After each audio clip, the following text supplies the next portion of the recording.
Lululemon has been dealing with some PR battles after some of the executives at the company made really bad choices in interviews. One of those people was Chip Wilson. He is the chairman and co-founder of Lululemon, and he is actually resigning from his non-executive chairman position. Now, he's doing that after stock prices have plummeted for Lululemon. It is known for its athletic wear, and he got a lot of criticism after he made the following statement. He said, quote, "Frankly, some women's bodies just don't actually work for the pants." And he's referring to their yoga pants. And the yoga pants themselves have been in a lot of controversy because it turned out that some of them were a little too sheer for those doing the downward facing dog. So as a result of all of this controversy, he is stepping down. And I think that it's probably a good decision given the fact that their stock prices have plummeted. Yeah, it turns out being a douche doesn't necessarily help your company. Whoa. And by the way, if you're going to be a douche, don't say it in public. It turns out it's a bad idea. And also keep in mind that he made those statements after the whole Abercrombie and Fitch trauma occurred, where, you know, the CEO of that company said that they want to have a hip image. They don't want to cater to plus size people. They want to cater to thin, model-esque people. And of course, they got a lot of pushback as a result of that. So you would think that Chip Wilson would learn from that case, but he didn't, and he decided to make this statement anyway. So it looks like the board of Lululemon. Can you tell I'm not familiar with the product? And you look like you do a lot of yoga. Yeah, I was going to say, luckily for everyone, yes, I have not tried Lululemon products. Okay. Mm-hmm. Anyway, the board apparently came up to Chip Wilson and said, "Can't do it." Okay. Mm-hmm. And they said, "Hey, you know all your antics? I am going to be the cop that stops it." And he said, "But really, I mean, can I keep going?" And they said, "End of this."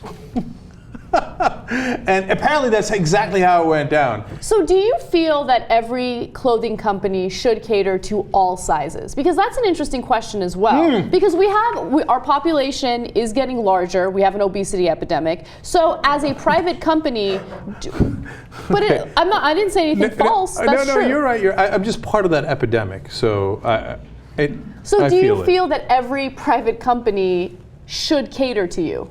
Or cater to people who have the same body type? Okay, now you're just calling me obese. You know that, right? I didn't call you obese. First of all, you called yourself obese, and I didn't argue with you. Yeah, no, I'm playing with you. All right, drop it.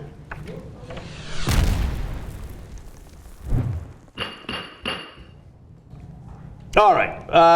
No, they do not all have to cater to my fat ass. And most of them don't, actually. Mm-hmm. So, like, you know, first of all, I'm now at XXL. Let's just keep it real. That's what's happening. And then that happened. Okay. So you go, almost none of the companies appeal to me. Like, when I go into Gap, they don't have XXL. They just have XL. Mm-hmm. Okay. Most of the stores just have XL, right? So sad day for me. Okay. I should lose some weight. Okay. Or I should go to Big and Tall, or I should go online. There's a million choices. It's a free country, right? And then, of course, then there are the other companies that go out of their way, the Abercrombie and Fitches and the Lululemons.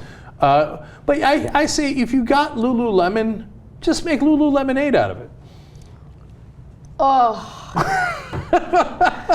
Okay. Okay. So no, have at it, Hoss. Do the Abercrombie and Fitch and put the two, you know, sexy people out in front and with no clothes on. Everybody's having fun, and just don't say it. I know it's kind of a funny standard, but if you're gonna like if you're gonna do that, I got it. Everybody knows it. Like, we're not confused about it. Mm-hmm. But when this dick comes out and he's like, it's not for everybody. And, if you're fat, Yeah. But what you forgot is that you're actually trying to sell that product to people who aspire to a better body, and you alienate them, and then that's why you hurt your stock price and you hurt your company, and that's why you got to go. Yeah, and just to give you some context, the reason why he made that statement was because he was trying to defend the quality of the pants. So he was basically saying, look, it's not that these pants are sheer. They're not made to be sheer. It's just that heavier women wear them, and then their thighs rub up against each other, and then that's what leads to the sheer quality of the pants. So he was trying to defend himself, and in the process of doing so, he offended a lot of people. But in terms of being all-inclusive, I agree with you, Cenk. I don't think that a company should feel pressured to be all-inclusive,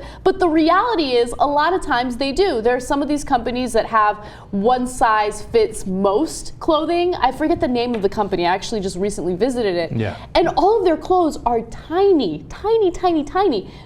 one size does not fit most. One size fits women that are 95 pounds, right? But you're right. I mean, it's a private company. If they don't want to appeal to a larger demographic, then that's them. I mean, they're missing out on potential sales there.